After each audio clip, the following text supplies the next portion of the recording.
ಎಲ್ಲರಿಗೂ ನಮಸ್ಕಾರ. ನಿಯಮ ಎಲ್ಲರಿಗೂ ಒಂದೇ. ಈಗ ನಂದಿನಿ ಅಪ್ಕಾಂ ಸರದಿ ಫುಟ್ಪಾತ್ ನಲ್ಲಿ ಓಡಾಡಿದ್ರೆ 500 ಅಲ್ಲ 5,000 ದಂಡ.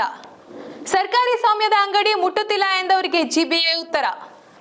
ಫುಟ್ಪಾತ್ ಮೇಲೆ ಬೈಕ್ ಅಥವಾ ವಾಹನ ಓಡಿಸುವ ಅಭ್ಯಾಸ ಇದೆಯಾ? ಆಗಿದ್ರೆ ಈ ಸುದ್ದಿ ತಪ್ಪದೆ ನೋಡಿ. ಬೆಂಗಳೂರಿನಲ್ಲಿ ಪಾದಚಾರಿಗಳ ಸುರಕ್ಷತೆಗೆ ಸರ್ಕಾರ ಮತ್ತಷ್ಟು ಕಠಿಣ ಕ್ರಮಕ್ಕೆ ಮುಂದಾಗಿದ್ದು, ಫುಟ್ಪಾತ್ ಮೇಲೆ ವಾಹನ ಚಲಾಯಿಸುವವರಿಗೆ ಭಾರೀ ದಂಡ ವಿಧಿಸುವ ಪ್ರಸ್ತಾವನೆ ನಡೆದಿದೆ. ಈವರೆಗೆ ಫುಟ್ಪಾತ್ ಮೇಲೆ ವಾಹನ ಓಡಿಸಿದ್ರೆ 500 ರೂಪಾಯಿ ಮಾತ್ರ ದಂಡ ವಿಧಿಸಲಾಗಿತ್ತು. ಆದ್ರೆ ಇದು ಯಾವುದೇ ರೀತಿ ಪರಿಣಾಮ ಬೀರ್ತಿಲ್ಲ ಅಂತ ಹೇಳಿ ನಮ್ಮ ಬೆಂಗಳೂರು ನಗರಾಭಿವೃದ್ಧಿ ಸಚಿವರಾದಂತಹ ಕೃಷ್ಣ ಬೈರೇಗೌಡರು ಇನ್ನ ಮುಂದೆ ಫುಟ್ಪಾತ್ ಮೇಲೆ ಗಾಡಿ ಓಡಿಸಿದ್ರೆ 5,000 ರೂಪಾಯಿ ದಂಡ ವಿಧಿಸಲು ಈಗ ಆಲ್ರೆಡಿ ಸಾರಿಗೆ ಸಚಿವರಾದ ಬೈರತಿ ಸುರೇಶ್ ಅವರಿಗೆ ಅಧಿಕೃತ ಪತ್ರವನ್ನ ಬರೆದಿದ್ದಾರೆ. ಇದರ ಜೊತೆಗೆ ಫುಟ್ಪಾತ್ ಮೇಲೆ ನಿರ್ಲಕ್ಷ್ಯವಾಗಿ ವಾಹನ ಚಲಾಯಿಸುವವರ ವಿರುದ್ಧ ಸಂಚಾರಿ ಪೊಲೀಸರು ಕಠಿಣ ಕ್ರಿಮಿನಲ್ ಮೊಕದ್ದಮೆ ಹೂಡಬಹುದು ಅಂತ ಹೇಳಿ ಕೂಡ ಸಚಿವರು ಸೂಚನೆಯನ್ನ ಹೊರಡಿಸಿದ್ದಾರೆ. ಇನ್ನೊಂದೆಡೆ ಬೆಂಗಳೂರಿನ ಫುಟ್ಪಾತ್ ಒತ್ತುವರಿ ತೆರವು ಕಾರ್ಯವು ವೇಗವನ್ನ ಪಡೆದುಕೊಂಡಿದೆ.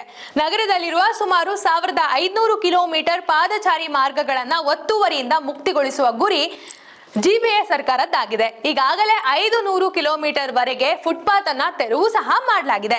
ಈ ಕಾರ್ಯಾಚರಣೆ ನಡುವೆ ಸಾರ್ವಜನಿಕರಿಂದ ಮತ್ತೊಂದು ಪ್ರಶ್ನೆ ಕೇಳಿ ಬರ್ತಿದ್ದು, ಬಡ ಬೀದಿ ವ್ಯಾಪಾರಿಗಳ ಅಂಗಡಿಯನ್ನ ತೆರವುಗೊಳಿಸ್ತಿದ್ದೀರಾ, ಆದ್ರೆ ಅದೇ ರೀತಿ ಫುಟ್ಪಾತ್ ನಲ್ಲಿ ಇಟ್ಕೊಂಡಿರುವಂತಹ ನಂದಿನಿ ಬೂತ್ ಅಂದ್ರೆ ಸರ್ಕಾರಿ ಸ್ವಾಮ್ಯವನ್ನ ಹೊಂದಿರುವಂತಹ ನಂದಿನಿ ಬೂತ್ ಹಾಗೆ ಆಪ್ಕಾಮ್ಸ್ ಮಳಿಗೆಗಳನ್ನ ಹಾಗೆ ಬೆಸ್ಕಾಂ ಟ್ರಾನ್ಸ್ಫಾರ್ಮ್ ಗಳನ್ನ ಯಾಕೆ ತೆರವುಗೊಳಿಸ್ತಿಲ್ಲ ಅಂತ ಹೇಳಿ ಆರೋಪ ಕೇಳಿ ಬರ್ತಿದೆ.